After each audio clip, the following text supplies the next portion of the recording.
நானும் ரொம்ப நாளா பாத்துனுக்குறேன். இந்த வீட்டுல எனக்கு கொஞ்சம் கூட மரியாதையே கிடையாது. என்ன பார்த்தா உங்களுக்கு ஒரு வயசு பையனாவே தெரியலையா? 3 வருஷமா வீட்டுல இருக்க, ஒரு 30 அரியர் இருக்கு, ஜஸ்ட் அவ்வளவுதான். அதுக்குன்னு இந்த வீட்டுல எனக்கு மரியாதை எல்லாம் போயிடுமா?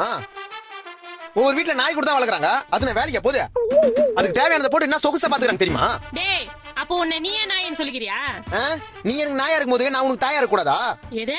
சீ, நீ எனக்கு தாயா இருக்கும் போது நான் உனக்கு நாயா இருக்க கூடாதா?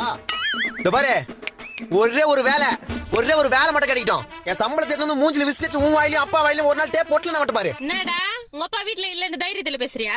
இருந்தா மட்டும் நான் பயமா எனக்கு. அந்த ஆள் மேல உள்ள ஆதங்கத்துல தான் எவ்வளவு நேரம் பேசிக்கிறது. நான் தண்டத்துக்கு வீட்டுல இருக்கன்றதுனால வீட்டுல வரும்போது போகும்போதுல ஒரு மாதிரியா பாக்குது. பக்கத்து வீட்டு ஆன்ட்டியா நானு. இந்த பாரு, பொறுத்து போறதுக்கும் பயந்து போறதுக்கும் நான் ஒன்னும் சின்ன பையன் இல்ல. 24 வயசு ஆகுது. சொல்லி வை. அது அப்படியே திரும்பி சொல்லு. மட்டிக்கினாரு ஒருத்தர் இவரை காப்பாத்தணும்.